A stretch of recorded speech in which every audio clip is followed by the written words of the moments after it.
Oi, gente, boa noite. Vai chegando, tudo bem? Vai me avisando se vocês estão me ouvindo, beleza?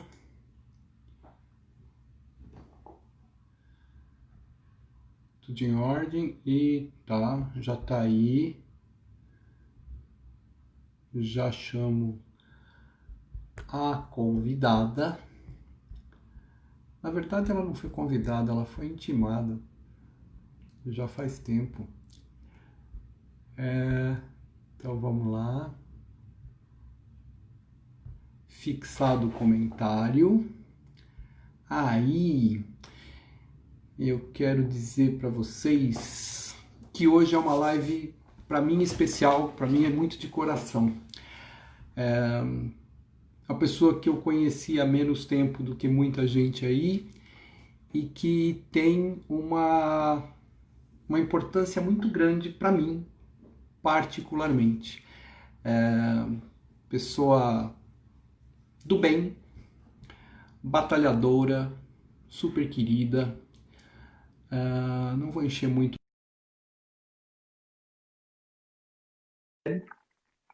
Que é documentarista, roteirista, olha ela aí. Tudo bem? Tudo Oi? bom? Tudo! Então, eu vou falar uns negócios aqui, você só me diz se você é, tá? Tá. Documentarista, sim.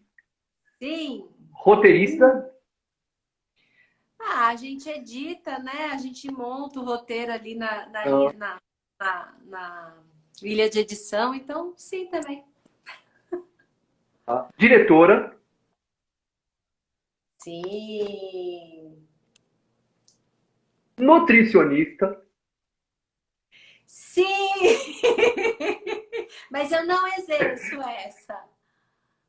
mas tem conhecimento, conhece o teu passado, né? Mais ou É, menos.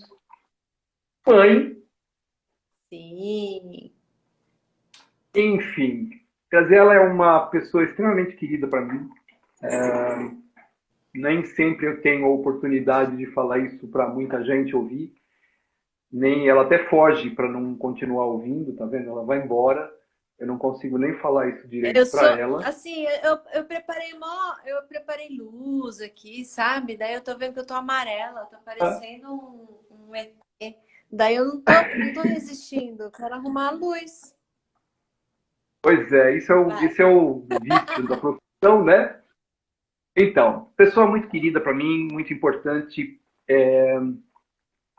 Eu tive a honra, a felicidade, a grande emoção de participar do documentário de Peito Aberto.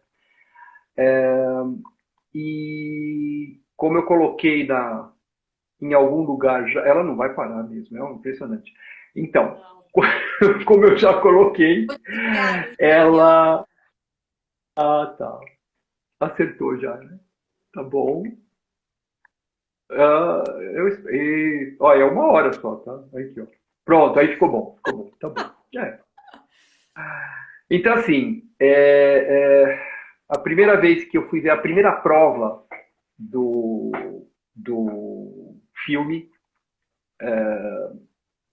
que passou por edições, enfim, mas a primeira prova que eu vi, eu acho que eu fiquei uns 5 minutos em profundo silêncio e pensando no que aquilo representava para mim. A sensação foi que ela filmou a minha vida, o meu dia a dia, aquilo que eu vejo e falo para as pessoas e tenho uma dificuldade às vezes enorme de as pessoas entenderem e aceitarem as suas e as nossas dificuldades em relação ao aleitamento, ao acolhimento das mães, a compreensão do que é a realidade do nosso país. Isso fica cada vez mais claro nos dias de hoje. E falando especificamente em relação ao aleitamento, que é uma área que eu gosto bastante, foi uma emoção das poucas. Ela acho que foi superada um pouquinho quando eu vi o filme pela primeira vez no cinema. Foi outra sensação muito incrível. Então, Graziela, seja bem-vinda. Muito tá. obrigado por você ter aceito o convite, tá? e vamos conversar um pouquinho, tá? Primeira coisa que eu queria saber, para já entrar de cara, é assim: a live se chama de peito aberto.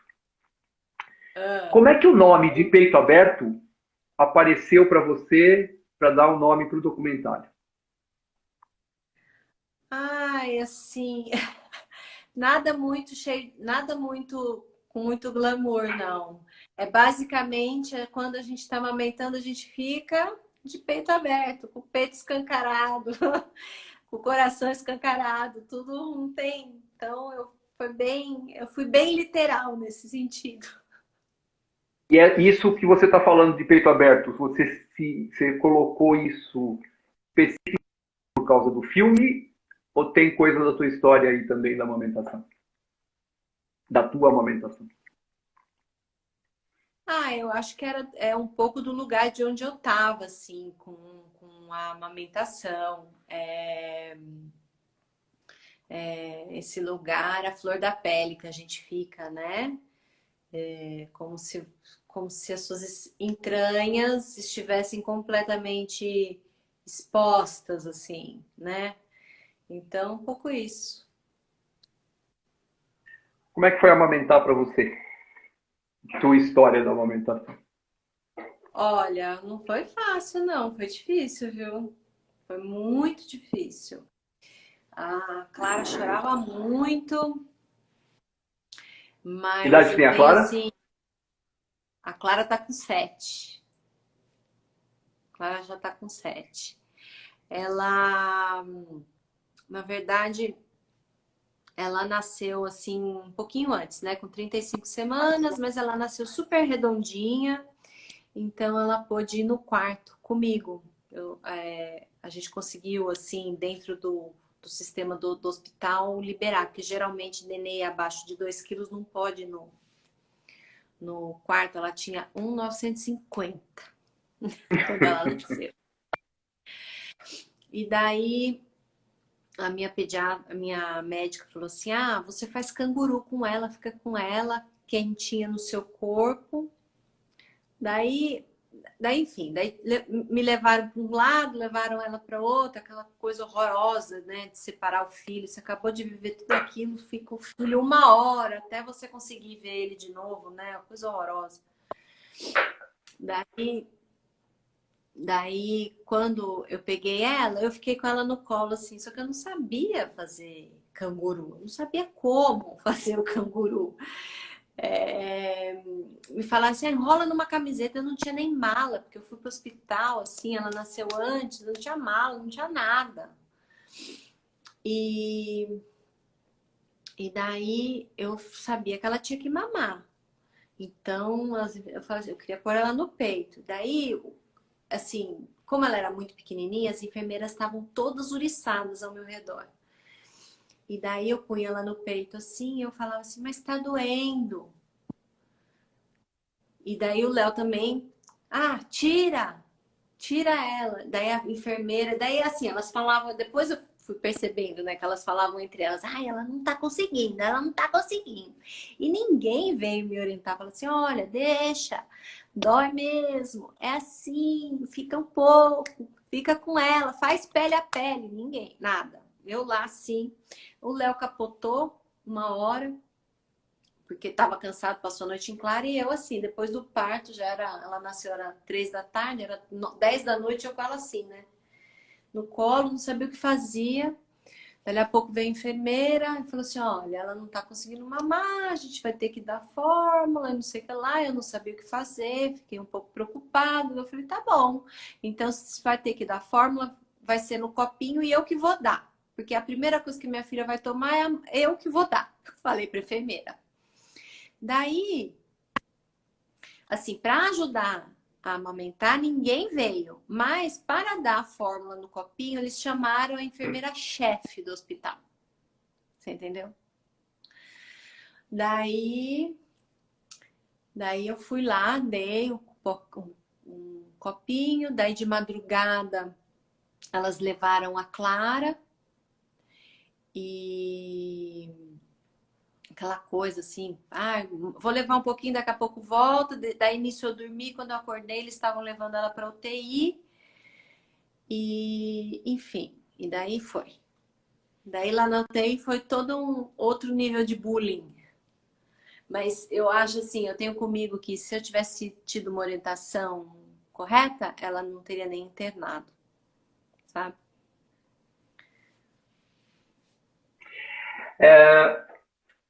Você falou do canguru, só para um comentário, né? Esse ano são 40 anos. O Marcos Renato está fazendo um congresso online que chama Convian, congresso virtual materno, e o Hector, que é o criador do método canguru, está lá vendo com a gente, e eu vou participar, enfim. Vou fazer, inclusive, uma aula de aleitamento materno no contexto das novas estruturas familiares. Bom, aí você saiu da maternidade amamentando? Eu saí da maternidade amamentando, não por conta de ajuda das enfermeiras lá, daí eu entrei num looping, assim, que quando o neném interna e você quer amamentar, você entra num looping, assim, de tirar leite, amamentar. Então, eu ficava das 6 da manhã até meia-noite, daí eu ia para casa, dormia, voltava às 6 da manhã. Então, assim, enquanto eu não tava, enquanto eu tava dando de mamar para ela, eu saía para ordenhar, então era uma loucura. E nessa coisa de ficar na UTI, eu sofri vários bullying, vários, porque não queria dar mamadeira para Clara. Então, enfim. E na verdade, quem me ajudou foram as enfermeiras do banco de essas sim, me orientaram, falaram, me ensinaram um monte de coisa e daí eu fui aprendendo. Mas eu saí amamentando. Saí com receita de fórmula, mas saí amamentando. Porque depois de 3 dias, meu leite desceu super rápido. E depois de 2 dias, a Clara começou a mamar e ela já nem... Porque daí, assim, eu dava o peito e ela vinha com o leite ordenhado e depois tinha que oferecer a fórmula. Então, ela já não... Ela bebia... Ela mamava meu leite, às vezes vinha assim um tequinho de colosso, ela dava 2 golinhos, e quando chegava na hora da fórmula, ela já nem tomava mais. Então, nesse processo que a gente ficou internada, ela já só em 2 dias ela começou a receber só leite materno. Dia 19, você vai falando, eu vou lembrando. Dia 19 de maio foi o Dia Mundial da Doação de Leite Humano. E essa é a Semana Nacional de Comemoração à Doação de Leite. E o Brasil tem a maior rede de banco de leite humano do mundo. Esporte e tecnologia. Tecnologia. É incrível. Falta leite. E falta leite. Porque a gente não tem a cultura da doação de leite. O brasileiro tem umas características de generosidade, então chega a época do frio, campanha do agasalho, você doa agasalho para você não sabe nem quem. Acontece alguma coisa lá em Mariana, todo mundo sai doando. E leite, a gente não tem a cultura da doação de leite. Ainda mais agora com a história do coronavírus, diminuiu bastante estoque de leite. Eu imagino. Eu fiquei, assim, por conta dessa coisa da semana de doação, eu fui ver os arquivos do DPA, porque a gente teve uma das mães que ficou doadora, a gente fez uma reportagem bonita lá no Banco de Leite, que eu ainda não consegui editar, que eu vou editar. Eu tô botando algumas coisas no ar agora. E eu coloquei esse vídeo da Marília, mostrando o passo a passo da doação, que ela recebe o vidro em casa, que a enfermeira vai em casa, ela coleta, ela tudo direitinho, assim. Óbvio que tem uma dedicação para doação, existe uma simplicidade que o sistema de banco de leite criou, que assim as mães ainda não sabem que é tão simples assim, sabe? Eu acho que falta entender isso, que eles pegam em casa o leite, você não precisa nem sair de casa. Eu não sei como está agora com a história do Covid, como Continua igual. Então, isso continua, só não pode doar quem tem sintomas. Quem tem alguma doença não pode, mas elas continuam indo em casa mesmo. E uma das colocações aqui, tem receio de ficar para o filho, sempre o filho. isso. A questão é que nessa hora a gente só pede a doação de quem tem em excesso. Quem não tem, não vai realmente tirar do seu filho para oferecer para outro, né? E o que é excesso? Fala aí pro pessoal, o que é excesso de leite? Excesso é quando você consegue amamentar teu filho e quando termina, tem leite ainda. Você consegue extrair. Mas para isso, você precisa ter orientação. Porque, por exemplo, uma coisa... eu ia trazer meu peito do consultório. Eu tenho um peito lá no consultório, um seio lá. Eu ia mostrar aqui. Que eu já falei isso outras vezes. Toda vez que eu falo, eu lembro. A mãe chega em casa e ela quer extrair o leite assim. E não é assim que extrai. A glândula mamária está na frente, está mais profunda, então você pressiona a glândula contra o tórax e aí espreme na areola. E isso faz sair o jato de leite. E o mais importante de entender é que você não precisa doar 2,5 litros de leite. Qualquer quantidade que você tiver de leite, o prematurinho mama por mamada no primeiro dia de vida 1 ml. Eles vêm atrás de 50 ml. A Patrícia tá falando aqui, de pouco em pouco salva vidas. E também você vai tirando um pouquinho por dia e vai colocando no vidro. E daí vai enchendo o vidro. Você não precisa doar, né? E olha, é tudo uma então... vez, assim. Não, lógico que não, lógico que não. E o importante é lembrar isso, para o seu filho é nutrição. E olha só que louco, né? Bacana, você aprendeu a doar. Quando você for voltar ao trabalho, você já tem a técnica. A diferença é que 15 dias antes, ao invés de você doar para o banco, você congela. Totalmente diferente de chega 15 dias antes da volta ao trabalho, a mãe está ansiosa, está todo mundo tenso, o que eu vou fazer? Será que eu vou conseguir? Aí eu falo para você assim, tira o leite. Não sai. Sai uma gota, porque você não está preparada, você está se preocupando com o trabalho, com tudo para voltar.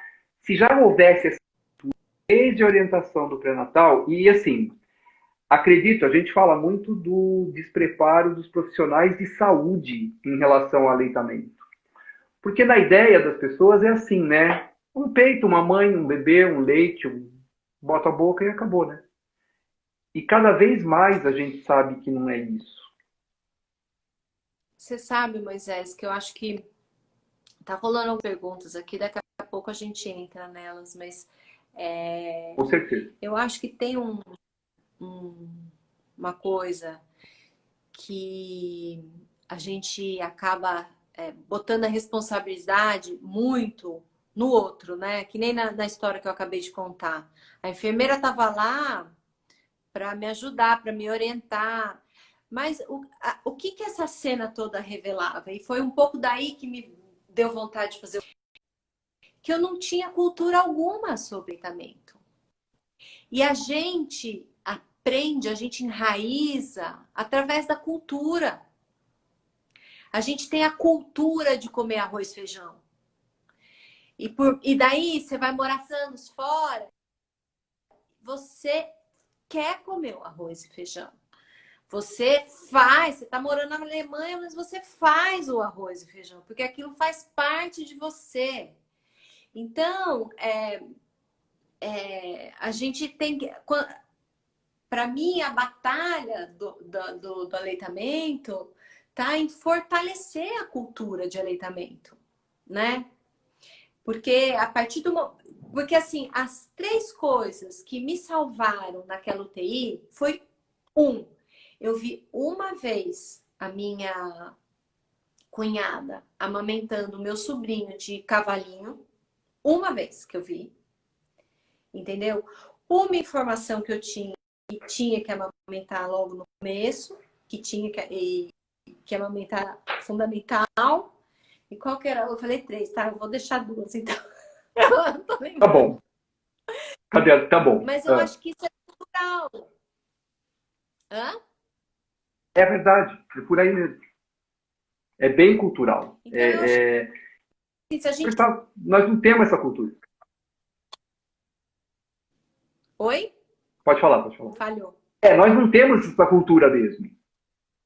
Nós não temos a cultura da doação e da amamentação.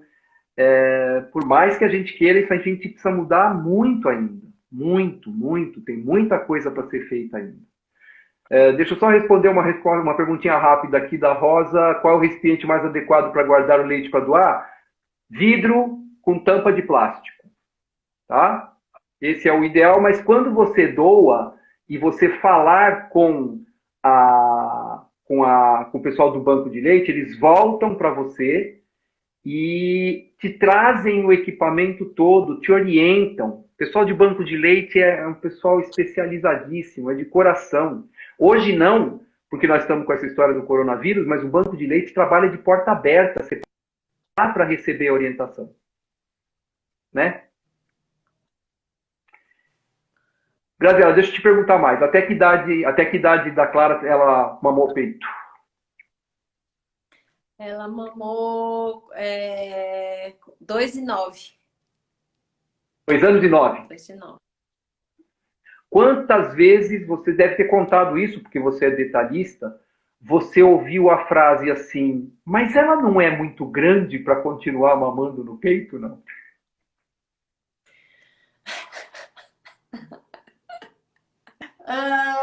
Você ouviu muito isso?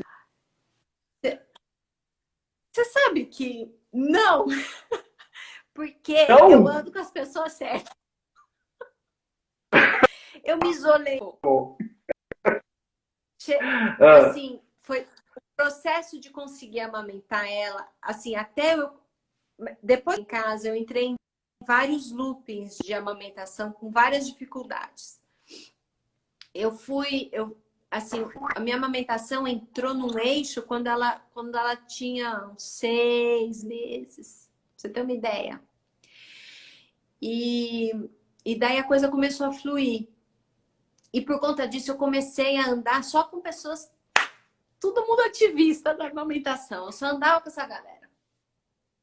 Daí uma vez eu fui numa festa de umas pessoas que eu não conhecia muito. E a Clara tinha 1 ano e 9 meses, uma coisa assim. Ela veio, ela quis mamar, eu dei o peito, daí veio uma mulher assim pra mim. Eu falei, ih, lá vem, lá vem. Daí ela chegou assim, nossa, parabéns por amamentar ela, que bom que você continua dando de mamar pra sua filha. Eu fiquei pasma, porque eu tava pronta pra chegar de sola. Umas pancadas. Ela veio me elogiar. Bom, né? Que bom, né? A realidade não é a realidade da maioria, né? Não Sabe é? quem me falava que Clara estava grande para mamar? Meu pai.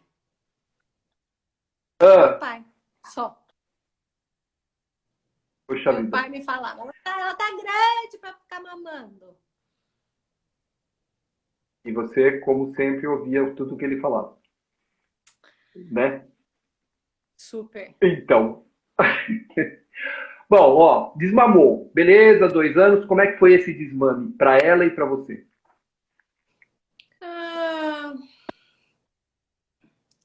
Eu conversei muito com ela, a gente foi fazendo devagar, paulatinamente, assim. Mas ela pediu durante muito... Depois que, assim, parou de mamar, ela continuou pedindo, continuou querendo. Daí eu falava assim, acabou, não tem mais. E tinha acabado mesmo, não tinha nada. E ela tem uma saudade, uma coisa assim do mamar, né? Eu sinto. Agora que ela virou 7 anos, ela parou um pouco, mas até os 5, 6 era. Ainda falava assim, Tá. mamá. Bom, 2 anos e meio ela parou de mamar. Ela tá com 7. Eu, o de peito aberto na tua vida. Oi? Falhou, não te ouvi a pergunta. Quando que apareceu o de peito aberto na tua vida? Ela tinha. Ela devia ter uns 10 meses, assim. Eu estava fazendo um filme sobre alimentação. E no processo de fazer o filme, eu ficava assim, eu dando naquela coisa intensa, né? Com amamentação, introdução alimentar, e, né? E eu falava assim, gente, mas tudo começa com a amamentação, né? O alimento, a coisa básica, assim, em todo o aspecto emocional, né? Eu tô falando do nutricional mesmo, que na época eu estava fazendo um filme de, de alimentação. E daí eu falava assim, Léo, a gente tem que fazer alguma coisa sobre a amamentação, porque a alimentação começa com, com a amamentação. Tá tudo ali, é incrível. E daí eu li as coisas, assim, nossa, essa coisa do leite mudando o sabor. A cada coisa que a mãe come, vai preparando o paladar da criança para ela poder comer melhor. Isso é incrível. Esse monte de gente que come mal é porque, sabe? Falava assim, essas coisas são incríveis. Daí comecei a querer fazer um filme sobre aleitamento. E daí eu de madrugada, dando de mamar para Clara, falando assim, não, mas esse filme sobre a amamentação tem que contar sombras. Tem que contar aquela coisa da madrugada que só a mãe vive. Né? Não é, eu não quero uma coisa técnica falando assim, olha, o leite materno, o leite do mundo, sabe? Eu falei, tem que mostrar a mãe, como é que é, o que que é. Enfim, nasceu aí. Então, quando ela tinha 10 meses, isso quer dizer que esse filme nasceu há 6 anos. Começou a nascer há 6 anos. E quando que ele, de fato, você falou assim, não, vai sair, é agora. E como Então, é que foi o daí processo da escolha ideia das foi mães? quase. Então, depois assim, foi quase um ano, assim, num processo. Daí eu decidi fazer financiamento coletivo para ter autonomia. E daí a gente conseguiu parte do dinheiro que financiaria a execução de parte do filme. Daí eu fiz um chamamento público via Face. A Casa Anja me ajudou bastante a fazer esse chamamento para mães que quisessem participar e que a ideia era pegar. Daí eu entrevistei mães grávidas, que a ideia era pegar do parto, porque eu queria pegar a hora de ouro. E então era do parto até o nenê completar 6 meses. A gente ia seguir essas mães. Então, gravando, a gente teve 8 meses gravando. Então foi um ano para financiamento coletivo, praticamente um ano gravando e depois organizando material, porque era muito material. Daí no terceiro ano a gente começou a fazer primeiro, segundo corte, começamos a tentar distribuidora e a gente bater na cabeça para lá, para cá, para lá, para cá. Deu um tempo no projeto, daí eu resolvi mudar o montador e resolvi lançar de qualquer jeito, isso no quarto ano. Eu falei, eu vou lançar de qualquer jeito, o dia que for. Foi aí que eu consegui um patrocínio, consegui distribuidora. E daí demorou mais um ano, né? Porque daí entrou o distribuidor e tinha que entrar dentro da agenda dele, daí demorou mais um ano. Então foram 5 anos ao todo. Quantas mães você entrevistou para escolher 6? Acho que foram umas 20 mães. Umas 20 mães. Eu não fiz um grande. O projeto inicial eram 6 mães mesmo? 4. Eu queria ou 3 ou 5. Na verdade, eu queria número ímpar. Mas daí a gente falou, daí a gente decidiu 5. Daí falou assim, vamos filmar 6, porque vai que alguém desista no meio do processo. Mas daí as 6 das histórias eram muito boas, manteve as 6.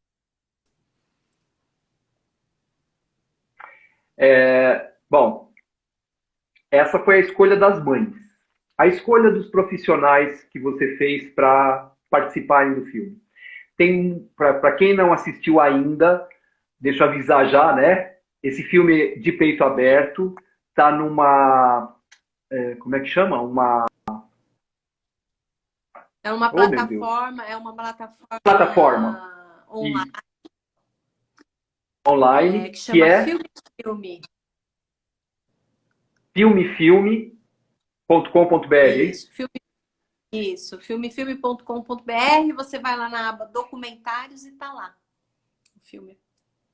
Muito legal para assistir, etc, etc. E ali tem gente, tem o Carlos Gonzalez, tem gente de fora do Brasil, Laura Gutmann, tem profissionais do Brasil, tem médicos, pediatras, tem o Aprígio, que eu fiz uma live com ele também, tem a doutora Keiko, que é a mãe da amamentação pediátrica aqui do Brasil, tem, tem consultoras, tem pessoal da IFA, enfim. Como é que você armou o pessoal de São Paulo, o pessoal do Rio, o pessoal do Brasil inteiro, enfim, como é que você projetou as pessoas que iriam entrar no filme? Bom, eu tinha algum conhecimento de algumas pessoas que eu admirava muito e que me auxiliaram no meu processo de amamentação. E daí também, a hora que você começa, o documentário é uma coisa muito viva, né? Isso que é uma delícia fazer. Então, você começa o processo, você vai descobrindo coisas e desvendando. Então, assim, eu fui descobrindo um monte de gente muito legal no processo. Foi uma pena que a gente tinha um orçamento muito reduzido, porque eu queria ter entrevistado gente em BH, gente em Salvador, que são nomes muito fortes no universo de amamentação, mas eu não conseguia, né? Então, eu acabei baseando aqui São Paulo e Rio, que era onde eu conseguia, assim, abrir um pouquinho mais, porque Rio tá aqui do lado, né? E, enfim, foi um pouco assim.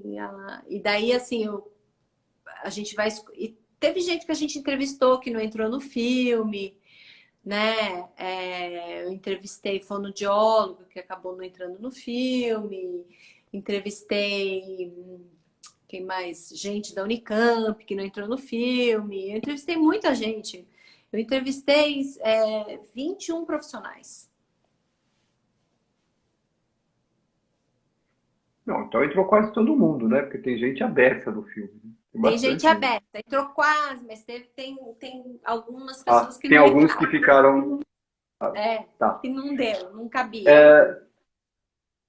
O que você, quando terminou o filme, ele estava pronto, você é pouco perfeccionista, o que você olhou no filme e falou assim, putz, poderia ter colocado alguma coisa a mais? Teve isso? Sempre. Não, eu acho que tem algumas coisas assim do processo. Logo quando a gente estava no processo de pré-lançamento, eu mostrei o filme para algumas pessoas de imprensa e vieram me questionar por que não tinha ninguém que tinha feito cesárea no filme. E aquilo eu falei assim, talvez isso é um viés do filme, não tem ninguém com cesárea, talvez, assim, nos chamamentos e as pessoas que estavam interessadas para fazer o filme teve um viés. Depois eu fiquei pensando, eu falei, né, assim, esse filme foi o que ele tinha que ser, né?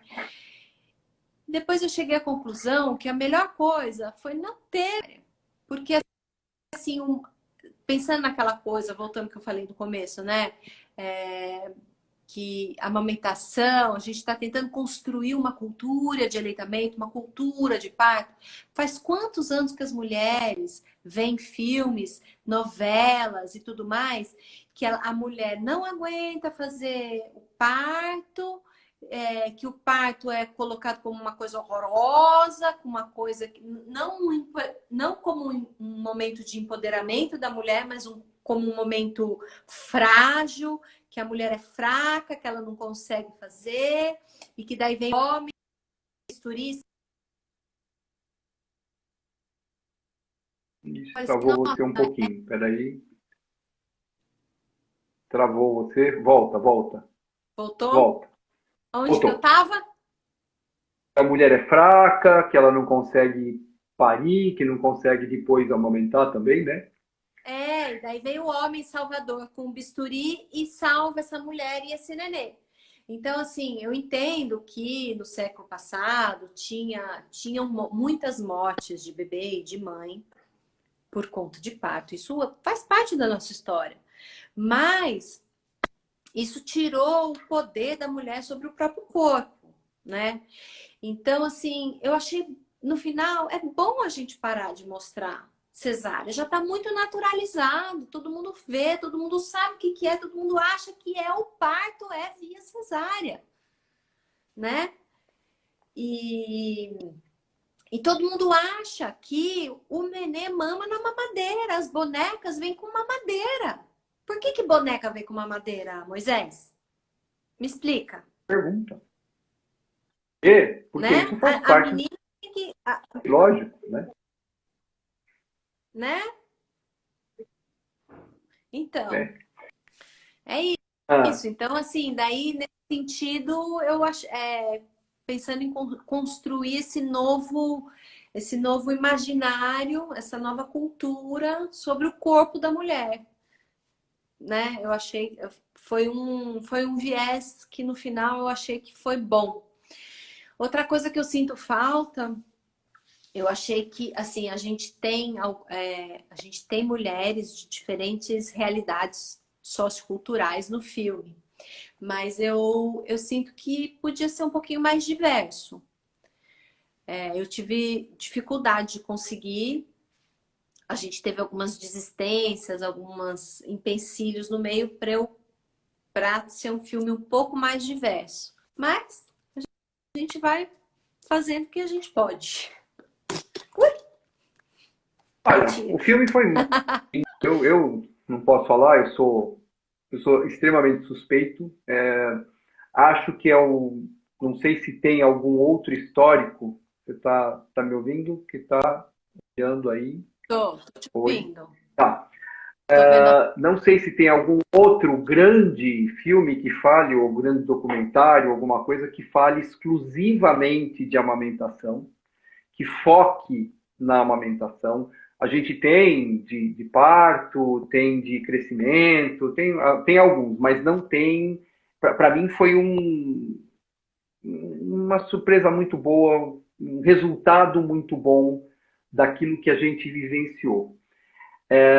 Várias realidades, e o que a gente acaba entendendo são muitos temas abordados que são tabu dentro dessa sociedade, de preconceitos, preconceito racial, preconceito de família, muito posicionamento de companheiro, muito posicionamento de avó, muito posicionamento de... Assim, a sensação que eu tive foi que eu estava dentro do meu consultório, num dia de atendimento, e que a gente vive tudo aquilo, não no mesmo dia, mas durante o mês, durante o ano, a gente tem isso de realidade.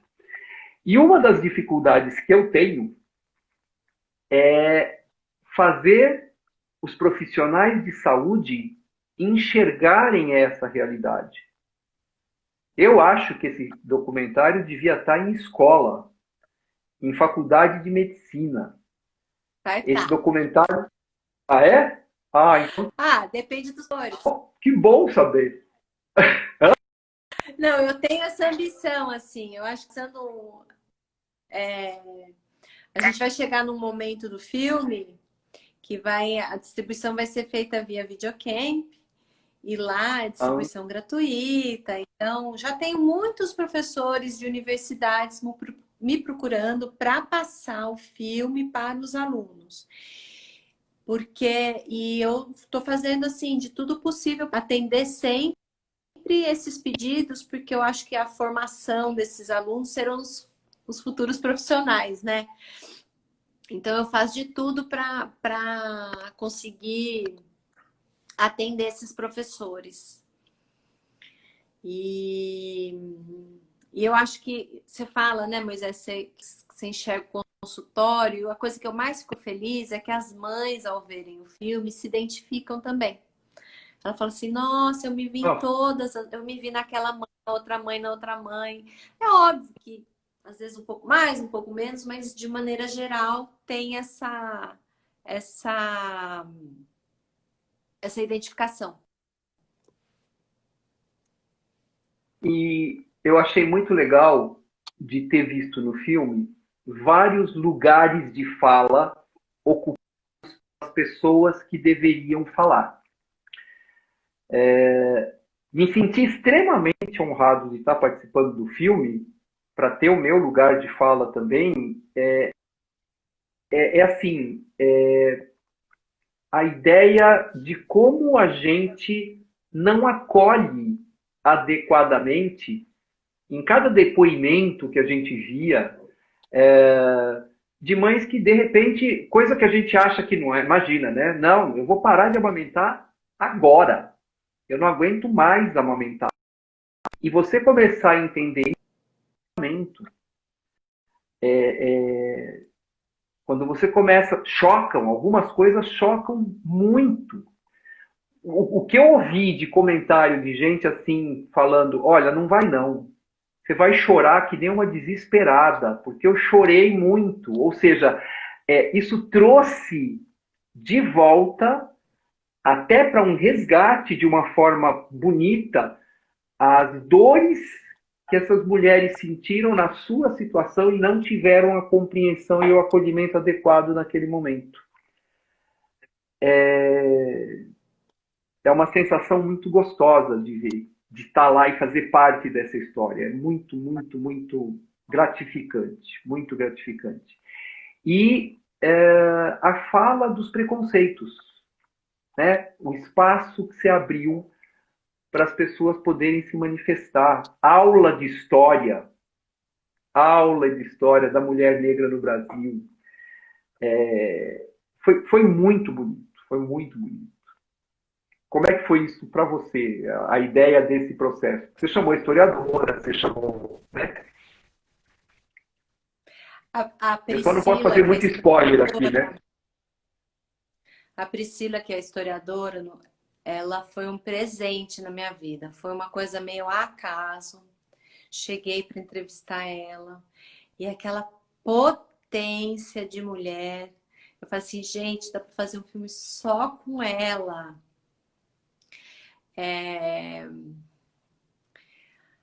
Ah, não sei, eu acho que o filme sou eu, assim, Moisés. É assim, como como como diretora, né? Não dá para fazer uma coisa que fosse muito distanciada do que eu vivi, do que eu acredito, sabe? Tentando colocar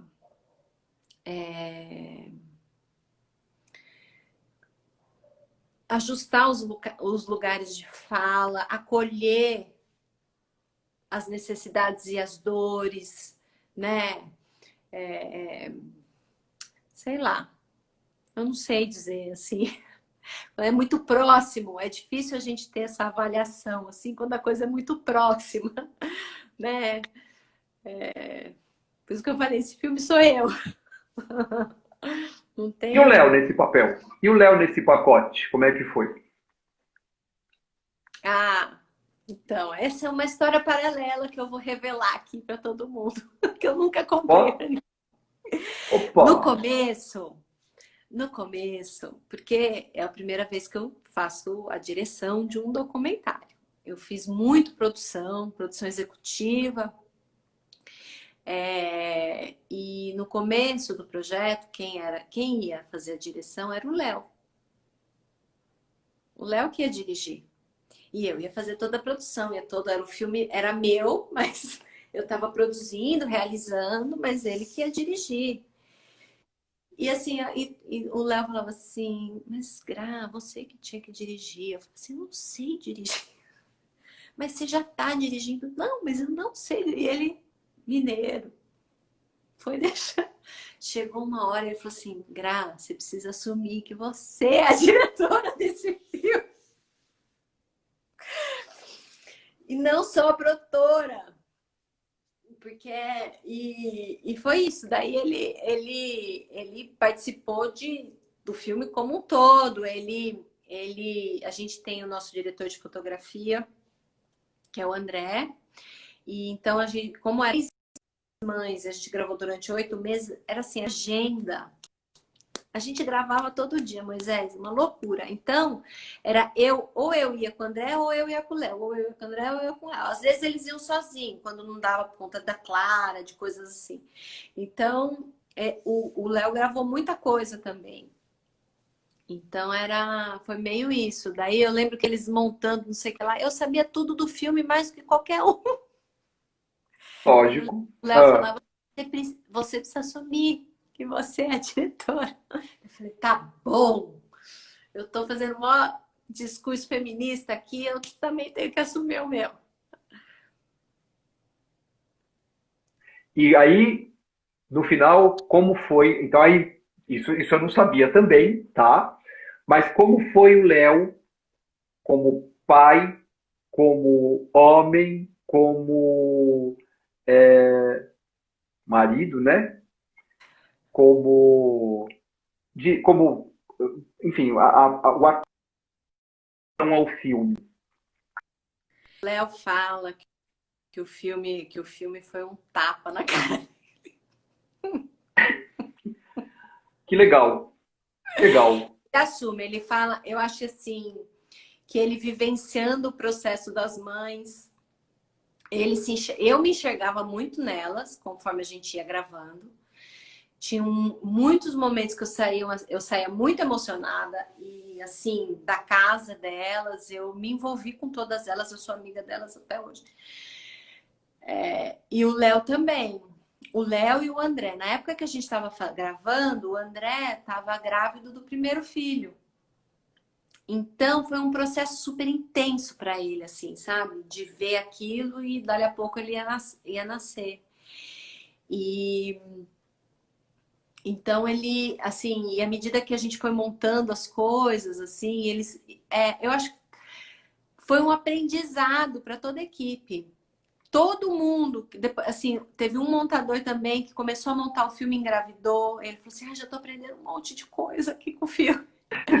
Daí o nosso segundo montador também tá grávida. Na época, ele assim, não vejo a hora de ter filho, louco para ter um bebê, ele, a parceira dele, a esposa. Então, eu acho que foi um aprendizado geral, assim. Agora, assim, no âmbito particular, assim, das minhas dificuldades, a gente teve muitos altos e baixos, assim, durante esse processo de aleitamento. Teve momentos de muita solidão também, que faltou suporte, ele sabe disso, faltou suporte. E o meu suporte foi muito amigas, essa rede de mulheres que amamentavam, que eu falei que eu me fechei entre as ativistas, foram elas que me seguraram. Porque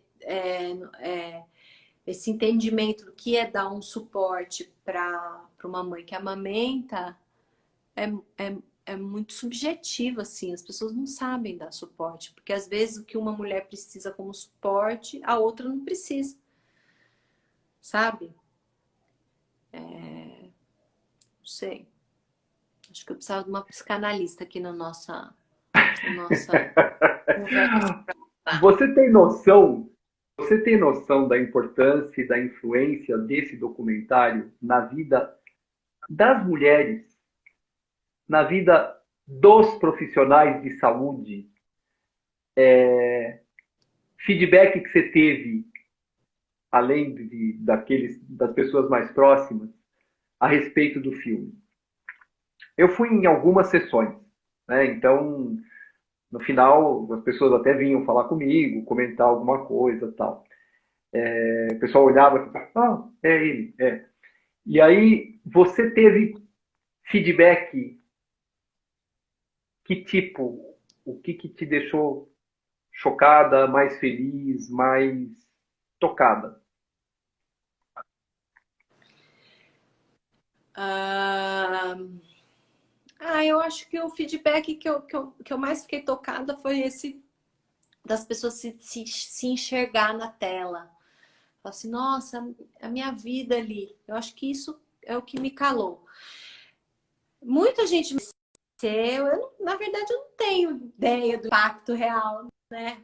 Eu posso, eu vislumbro, eu entendo que as pessoas estão me escrevem, eu tento acolher todos os comentários, responder eu mesmo e tal.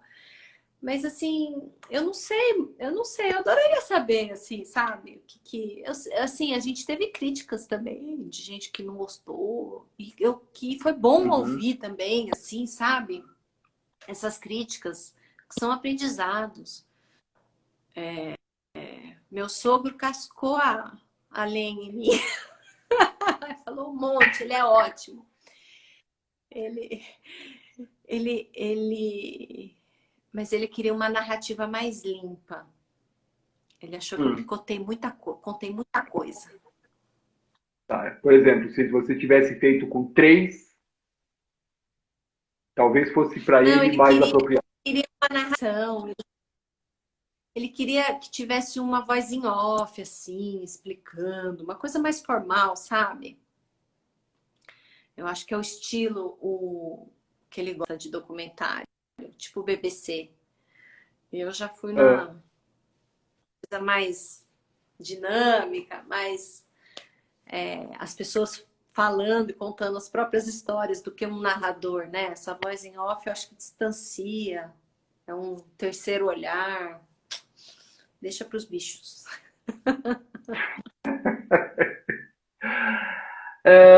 ó, faltam 7 sempre, porque eu pergunto mais ou menos nessa hora para você, assim, primeiro, o que mais você gostaria de falar a respeito do De Peito Aberto e fazer de onde as pessoas podem dar o filme, onde elas podem mandar a opinião delas, o que elas podem, como elas podem, por exemplo, juntar para fazer sessões,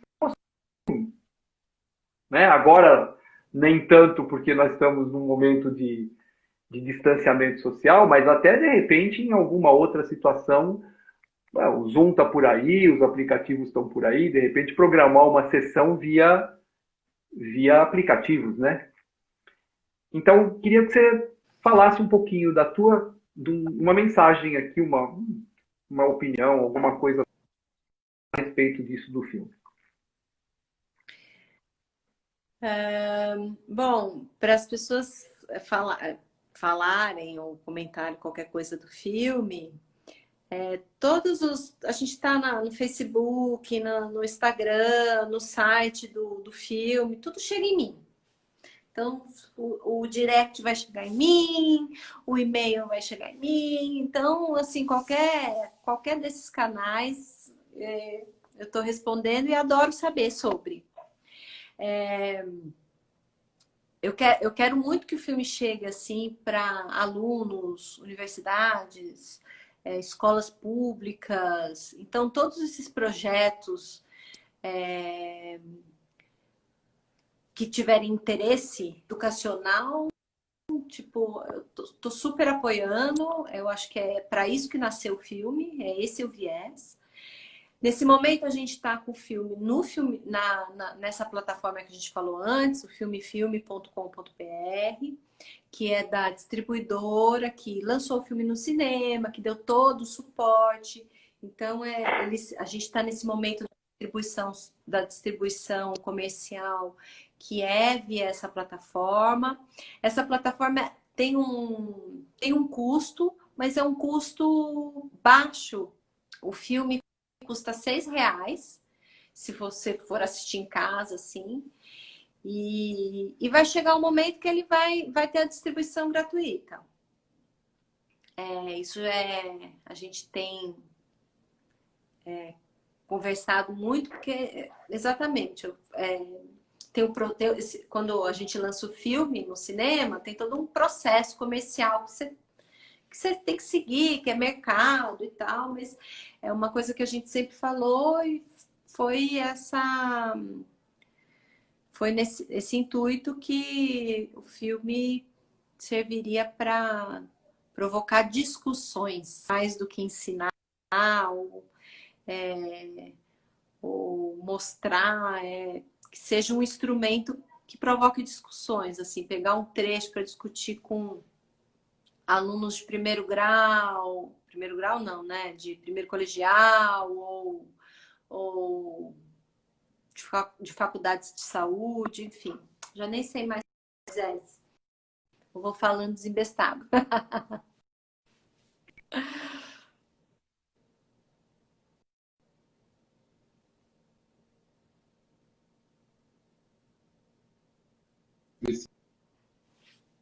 Deu? Falhou aqui.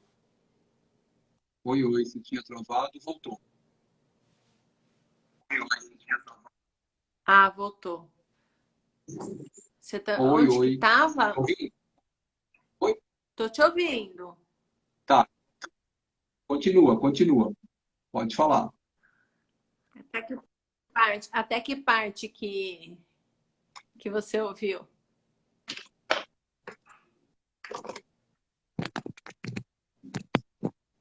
Será que a minha internet tá ruim, hein?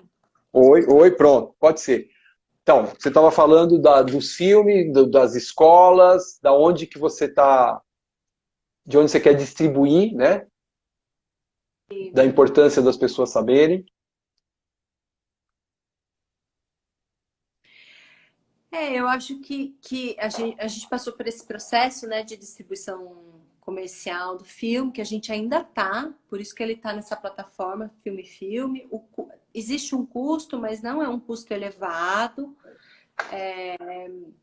Mas, assim, o filme, ele nasceu com o intuito de gerar discussão, que é para as pessoas conversarem, falar sobre aleitamento, para que fomente uma cultura, uma nova cultura de aleitamento, né? Com novos olhares.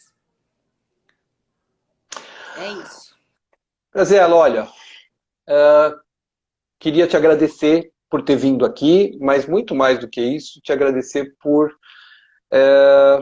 ter me proporcionado uma emoção, uma sensação muito distinta, muito diferente e uma realização, porque eu acho que em todos os campos que a gente puder divulgar e falar a respeito de aleitamento, a gente precisa mudar mesmo a cultura, né? A cultura do país em relação a isso que precisa mudar.